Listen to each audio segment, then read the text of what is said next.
Shalom, salam sejahtera bagi Bapak Ibu, Saudara-saudara, anak-anak yang dikasihi oleh Tuhan Yesus Kristus. Jumpa kembali bersama saya, Pendeta Eka, di dalam renungan firman Tuhan pada hari ini, hari Selasa 16 Agustus 2022. Sukacita dan damai sejahtera dari Tuhan Yesus Kristus kiranya menyertai kehidupan kita sekalian. Puji nama Tuhan. Sampai pada pembacaan firman Tuhan hari ini, kitab Pengkhotbah pasal yang ke-12. Kiranya firman Tuhan yang kita baca dan renungkan sungguh memberkati hidup kita. Baik, sebelum kita akan bersama merenungkan bagian firman Tuhan yang kita sudah baca, kita akan berdoa. Tuhan Bapa di surga, di dalam Yesus Kristus, kami mengucapkan syukur terima kasih kepadamu ya Tuhan, atas kasih dan pemeliharaan Tuhan dalam hidup kami sampai pada hari ini. Kami mau terus memperdengarkan hati pikiran kami kebenaran firman Tuhan. Kau yang memampukan untuk kami dapat memahami apa yang Kau maksudkan. Kau juga menolong kami untuk kami dapat terapkan dalam hidup kami setiap hari. Terima kasih Bapa, terpujilah namamu. Demi nama Tuhan Yesus kami berdoa. Haleluya. Amin. Bapak Ibu Saudara-saudara yang dikasihi oleh Tuhan, saya akan membacakan di dalam Pengkhotbah pasal 12 ayat 9 sampai 14. Demikian firman Tuhan. Selain pengkhotbah berhikmat, ia mengajarkan juga kepada umat itu pengetahuan. Ia menimbang, menguji, dan menyusun banyak amsal. Pengkhotbah berusaha mendapat kata-kata yang menyenangkan dan menulis kata-kata kebenaran secara jujur. Kata-kata orang berhikmat seperti kusa dan kumpulan-kumpulannya seperti paku-paku yang tertancap, diberikan oleh satu gembala. Lagi pula anakku, waspadalah. Membuat banyak buku tak akan ada akhirnya, dan banyak belajar melelahkan badan.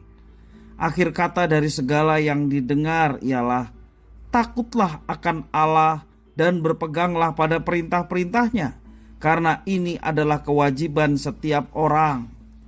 Karena Allah akan membawa setiap perbuatan ke pengadilan yang berlaku atas segala sesuatu yang tersembunyi, entah itu baik, entah itu jahat.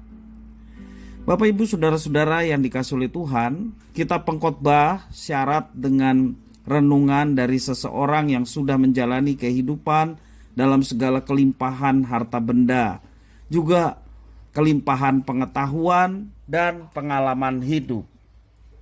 Kehidupan yang penuh dengan pasang surut dan berakhir pada kesimpulan bahwa kehidupan yang dijalani tanpa disertai rasa takut akan Tuhan, semuanya itu adalah kesia-siaan belaka. Bahkan di dalam kitab Pengkhotbah tercatat sebanyak 37 kali kata sia-sia. Bapak Ibu Saudara-saudara yang dikasihi oleh Tuhan, nasihat kitab Pengkhotbah ini sungguh luar biasa. Pengkhotbah mengajak pembaca firman Tuhan agar tidak melandasi nilai-nilai kehidupan pada pencarian dan kenikmatan kekayaan dunia, serta kepuasan ambisi pribadi semata. Kesejatian hidup tidak terletak pada semuanya itu. Begitulah nasihat pengkhotbah, karena semuanya itu sia-sia. Melalui sederetan catatan fakta, kumpulan nasihat bahkan sindiran, seperti di dalam Pengkhotbah pasal 11 ayat 9 sampai 10, dia meneguhkan pesannya bahwa kesejatian hidup terletak pada pengenalan akan Tuhan dan firman-Nya.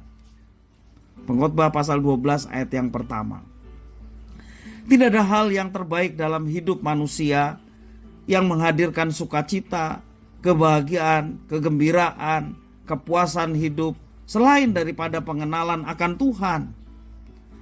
Seluruh kepenuhan hidup terletak pada relasi yang dibangun oleh seseorang dengan Tuhan, di mana hal itu akan mengantarnya kepada kesukaan, kesukacitaan, demikian juga kesukaan kepada perintah-perintahnya, dan semuanya itu mendatangkan sukacita dan bukan menjadi suatu beban. Karena apa? Karena pengenalan akan Tuhan yang terus ditambah-tambahkan.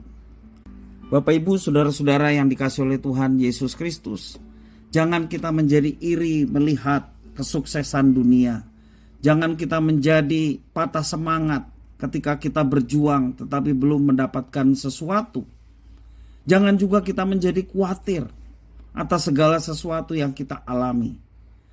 Kita segera mendapati bahwa kita memiliki pertolongan ajaib di dalam mengejar makna hidup yang sejati. Karya Roh Kudus yang menghidupkan kita kembali menjamin akan hal itu.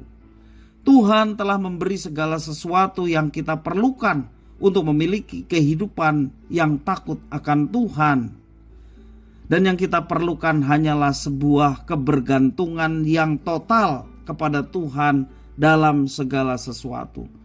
Kebergantungan kita kepada Tuhan membuat kita mengalami kehidupan yang penuh dengan damai sejahtera, sukacita, kebahagiaan. Karena apa? Bergantung dengan Tuhan kita akan mengalami penyertaan Tuhan. Dan itulah kesejatian dalam hidup. Jangan menjadi sia-sia. Karena apa? Karena kebergantungan kita bukanlah Tuhan. Kebergantungan kita kepada yang lain, firman Tuhan, khususnya kita pengkhotbah, mengajarkan bahwa semua itu menjadi sia-sia. Mungkin ada banyak orang kita lihat berhasil, banyak orang sepertinya sukses, banyak orang sepertinya begitu tidak memiliki beban dalam menjalani kehidupan. Tetapi ketika landasan hidup bukanlah Tuhan, semua itu menjadi sia-sia. Karena itu Bapak Ibu Saudara, firman Tuhan telah ditaburkan, jalan keselamatan telah dinyatakan bagi hidup kita. Jangan kita memiliki kehidupan yang sia-sia. Mari kita bergantung sepenuhnya kepada Tuhan. Mari kita tetap belajar mengenal pribadi Tuhan yang baik, yang agung dan luar biasa dalam hidup kita, sehingga kita terus menekuni firman Tuhan. Dan firman itulah yang menerangi hidup kita, sehingga kita tidak salah melangkah dan jalan kita senantiasa terus diatur, dituntun oleh terang firman Tuhan. Dan semuanya itu menjadikan hidup kita berhasil dan tidak menjadi sia-sia. Kesukaan kita terhadap perintah Tuhan mencerminkan kasih sekaligus ukuran penghormatan kita kepada Tuhan. Kiranya firman Tuhan memberkati kita sekalian. Mari kita berdoa. Tuhan Allah Bapa di surga, di dalam nama Tuhan Yesus, kami mengucapkan syukur atas firman Tuhan. Kami mau bergantung pada Tuhan. Kami mau terus belajar suka terhadap perintah dan firman Tuhan yang menunjukkan kasih kami kepada Tuhan dan penghormatan, penghargaan yang telah Tuhan berikan kepada kami. Terima kasih ya Tuhan atas berkat anugerah Tuhan, kasih Tuhan yang begitu nyata.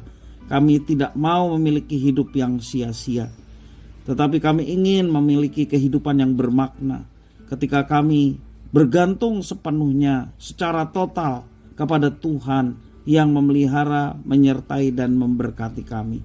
Terima kasih Tuhan atas firman-Mu. Inilah doa, ucapan syukur kami. Demi nama Tuhan Yesus kami berdoa. Haleluya. Amin.